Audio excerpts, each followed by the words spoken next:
Hello, Twe. We are here again. Welcome once again to Gist Mind TV. My name is KING, the King himself, and I'm welcoming you in a very grand style. Happy Sunday. That was service today. Please, if you are new on this channel, do well to subscribe and do well to click on the notification bell so you can be notified when we post new content. When we post new content where we say you go love so much. This is still about Ukraine. Oh, I know, say as I talk, and most of you will be like, myself do for year. On Ukraine, Zelensky asks US for more support. That's the president of Ukraine. He said, US, I'm asking for more support. Oh, that's coming from Volodymyr Zelensky. Well, I just open. Well, I know US. Oh, US. Okay. Oh. Ukrainian President Volodymyr Zelensky said on Sunday he spoke by phone with his US counterpart Joe Biden to discuss financial support and sanctions against Russia as his country faces an intensifying onslaught. As part of the constant dialogue, I had another conversation with Atpoto. Zelensky tweeted. He said, and I quote, the agenda included the issues of security, financial support for Ukraine, and the continuation of sanctions against Russia. In a readout on the half-hour call, the White House said Biden and emphasized steps his administration and allies have taken to raise the costs on Russia for its aggression in Ukraine. He also highlighted efforts by private companies such as payment giants Visa and MasterCard to freeze out Moscow by suspending operations in the wake of the February 24 invasion.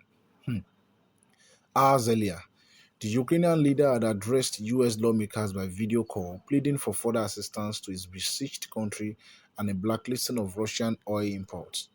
The American legislators promised an additional $10 billion aid package, but the White House has so far ruled out an oil ban, fearing it to ratchet up prices and hurt US consumers already stung by record inflation. It is well. Oh.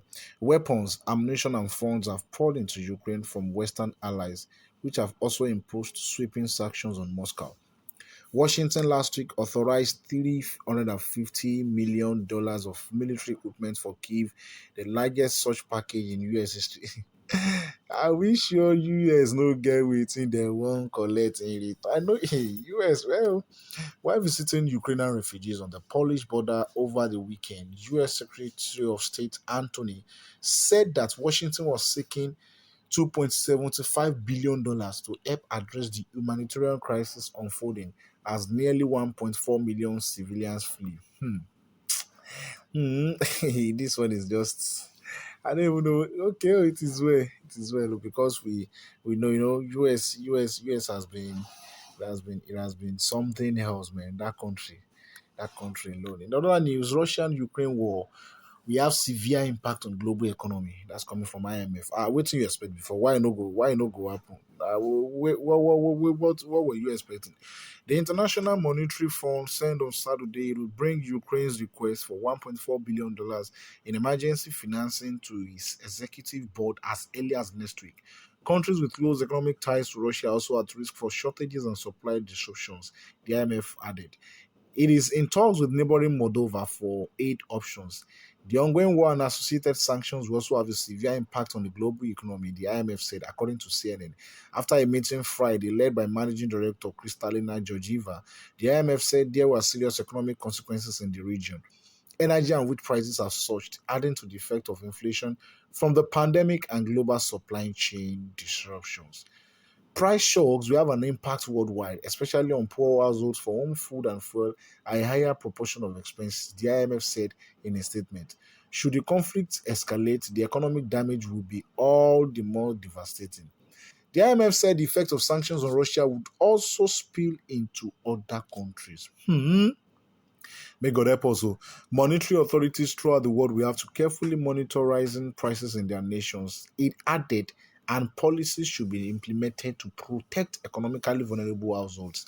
Ukraine, whose airports have been damaged and are now closed, will face significant reconstruction costs, according to the IMF.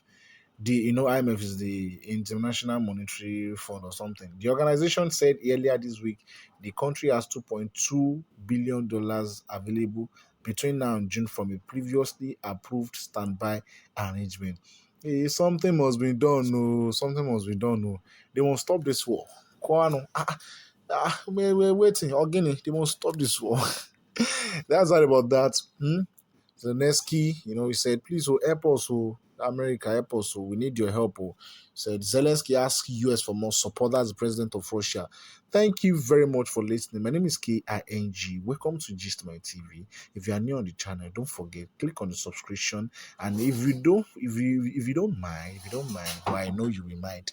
Please help us click on the notification bell so you can be notified when we post new content. My name is King. I love you.